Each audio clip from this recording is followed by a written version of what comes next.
Welcome to our channel. Today we how to enable Clearscope to improve content scores for rankings. Quick tutorial step by step clearly.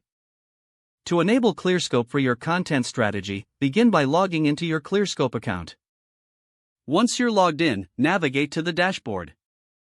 Look for the option to create a new document. Click on that option to start a new content project. Enter your primary keyword or topic in the search bar provided. After inputting the keyword, click on the Generate button. Wait a moment for Clearscope to analyze the data. Once the analysis is complete, review the suggested terms and phrases.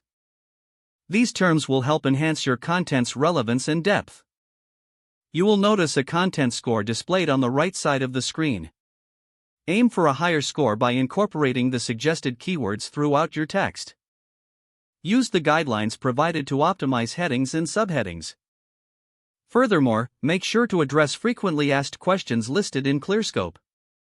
As you write, continuously refer back to the Clearscope suggestions. After you finish writing, review your content score one last time. Once you achieve a satisfactory score, it's time to finalize your content. Remember to save your work regularly to avoid losing any progress. Finally, export your document when you're ready to publish.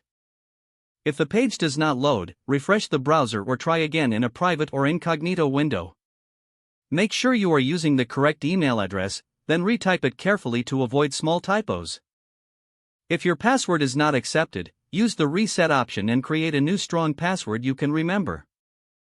Check your spam folder for verification or security emails, then complete any requested confirmation steps. Enable two-factor authentication if available to improve account security and reduce unauthorized access risk. After signing in, review your profile details so your contact information and settings are accurate and current. If you see an error message, note it down and try again after restarting your device and internet connection.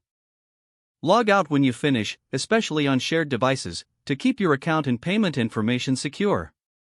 If the page does not load, refresh the browser or try again in a private or incognito window. Make sure you are using the correct email address, then retype it carefully to avoid small typos. Don't forget to like this video and subscribe to our channel for more step-by-step tech guides.